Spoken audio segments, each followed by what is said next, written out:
Hello guys, this is UniversalGiant. Welcome back for more of Let's Play The Legend of Zelda Twilight Princess.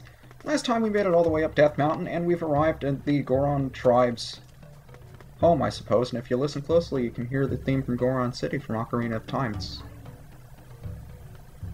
brings back a lot of nice memories. Before we get too far in though, since we did reset, one of the Gorons is going to point out an elevator off to the left that we can use to get down, which is very helpful and often easily missed, because this is usually the one and only time you'd want to be up here.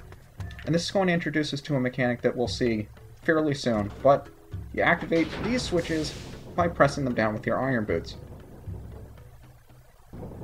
And I don't believe there's anything too important in here, it just makes it easier for you to get around this place, so you don't have to climb up and down all the time. The first thing you want to notice, it's kind of hard to see down here, but the first stone over here, immediately to the left of the lift, will give you an exit to the hot spring that's actually filled with water now. And there is a shop over here which will sell you things like arrows, shields, milk, and I believe lantern oil.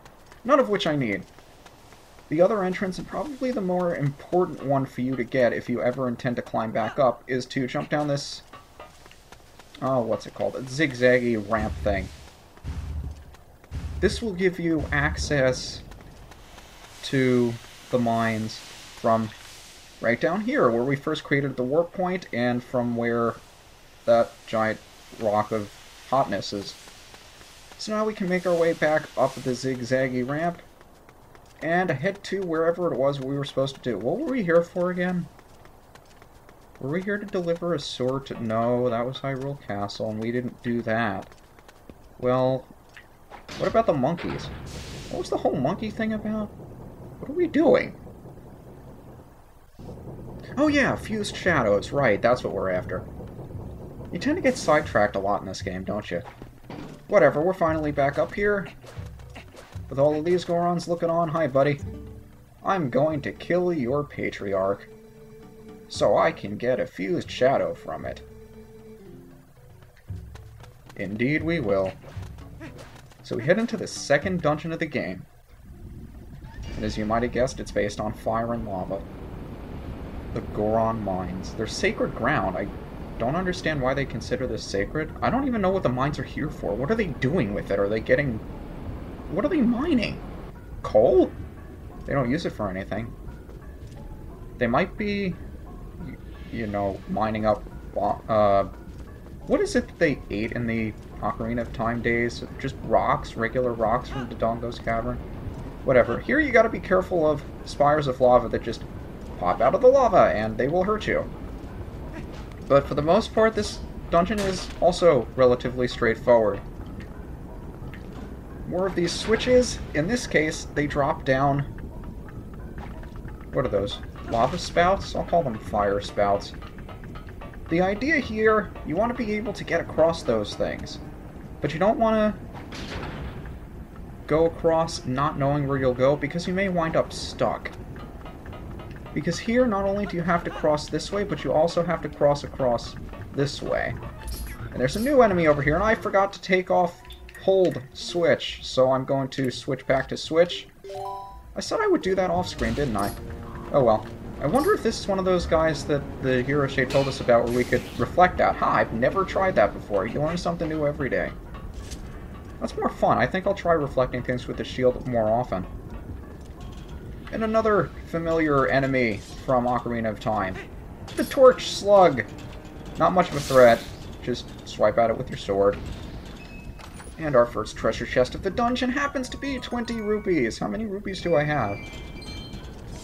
I guess we have a lot of rupee collecting to do, because I'd like to exit here with more than 200 rupees, but I don't think that's going to be a problem. I'll probably have to leave behind treasure.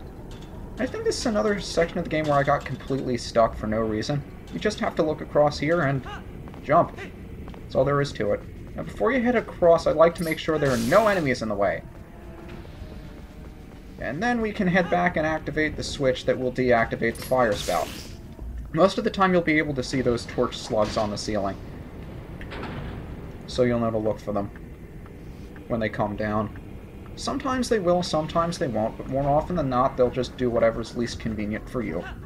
So expect the worst.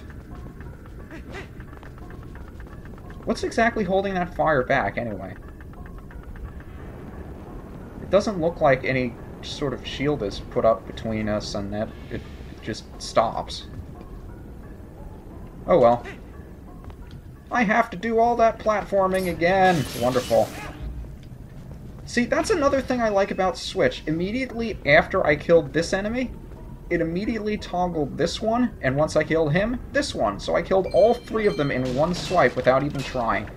But yeah, I have to get all the way back up to that switch, unless I can do it straight from here. I've never actually missed that jump. Link? Come on, buddy. It's only the beginning. If you can't do this, there's not going to be much you can do. So of course we weight it down with the iron boots. Another thing that I don't understand about the boots, where does he put them? Because if he just sticks them in his backpack or something, they're still going to weight him down. Right? Ignore the logic. It's a video game. It's not supposed to make sense. It wouldn't be fun if it made sense. And that's true. Look at a lot of games that do make sense. They're not very fun, are they? Well, there's the gimmick for this dungeon. Not quite sure what it is? It's okay, you're not really intended to know yet. First we head off to the right here. Usually it's best to take the lower, more out-of-the-way paths first, because they house the least important stuff, and usually the least important stuff does not lead to progress, so... Epic Sheath? There we go.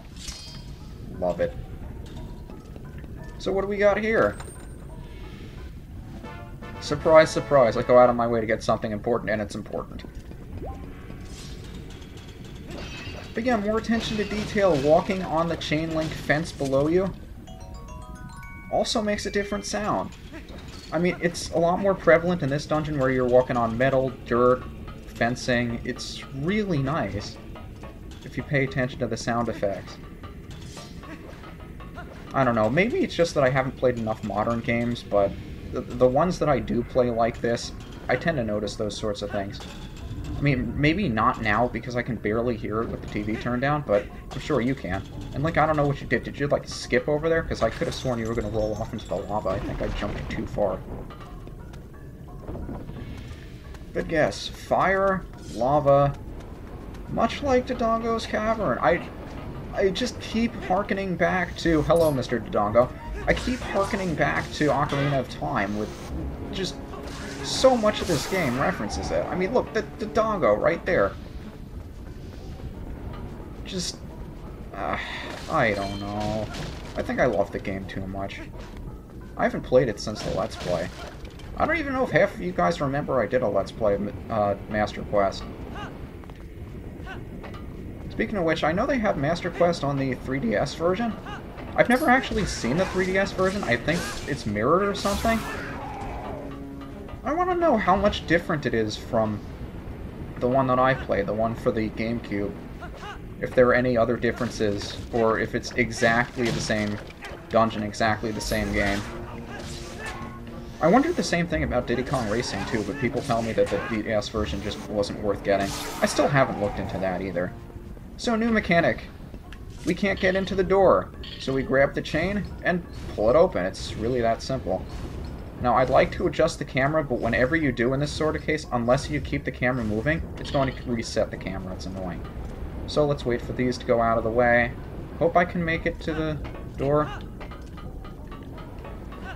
Yeah, you just gotta get lucky with the lava spires in that case, but you can see the door is closing, and that's the door to the door. So we get in, and we notice that there is water in a lava dungeon.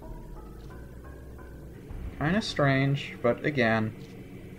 You have to like the variety in this game. They don't just stick with fire and put the lava in every single room.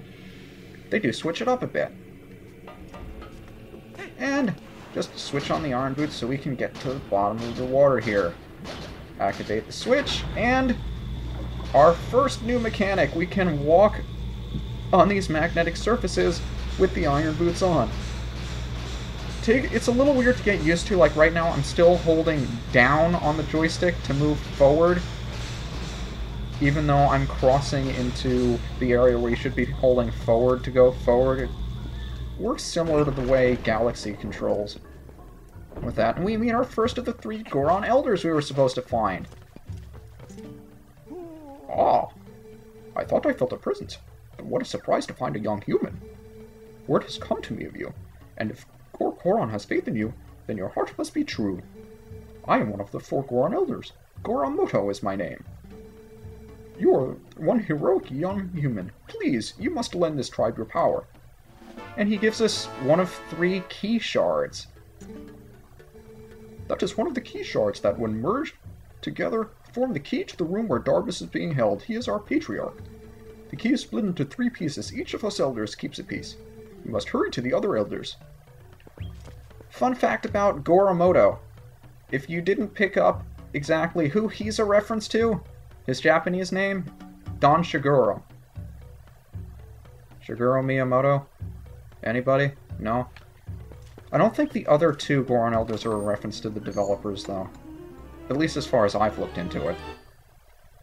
And, of course, the first important treasure chest that isn't a small key is the dungeon map, and now we know where everything is.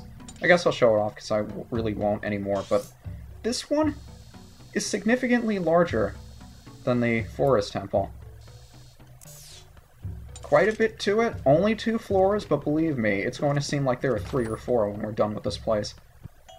And don't forget to pick up the 20 rupee on your way out. Can't bother not coming to this guy's aid and stealing his money.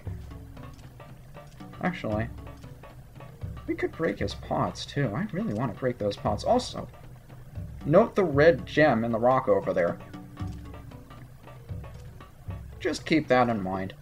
How are we supposed to get out of this place? Difficult to see some of the ledges in here. Oh, I think I saw you there, Uku. Don't think you can hide from me. Yup, it's Uku again. And this is exactly what she's going to say every single time we free her, so I'm not going to bother voicing for her every single time. I'll also remember to show her off at some point in this dungeon, because I forgot to do it in the Forest Temple. Oh well, you can smack me upside the head if I forget. Just don't do it too hard, otherwise I won't be able to keep doing these for you. So now we get out here and we see the magnetic strips on the wall. What do? Attach ourselves to the wall. And yes, we can actually use our swords. Now, a good way to tell when you can attack these torch slugs, when you get close to them, they do that little fire thing. I don't know if it's to scare you or prep their own attacks, but that's usually an indication that your sword can reach them. Very nice of them to do that. So let's see, we have another one of these switches. I can only imagine what this is going to activate, but this isn't a room we've been to before. Except now we have a whole new area to explore up here. You see how the map flipped? The map is no longer a map of the floor, it's actually a map of the ceiling. Pretty strange. Now before we move on, where am I heading? Do I want to go this way, or do I want to go the other way? I think I want to go this way. Yeah, the only downside to this, I think it's really cool how you can walk on the ceilings. It just takes so long, and you can understand why. It's more realistic that way. But it just takes so damn long. I could probably walk backwards and, yep. I'd just be afraid of the torch slug hitting me, and I don't know if it'll knock me down or not. I don't think it does. But as soon as I'm sure we're above ground here, I'll take them off, and we will get something that was well worth our trouble. Our 7th piece of heart. But now we have to walk all the way back up. At least I'm pretty sure that's the fastest way to do this. It is fairly annoying. What can I do to make this more entertaining? Let's see.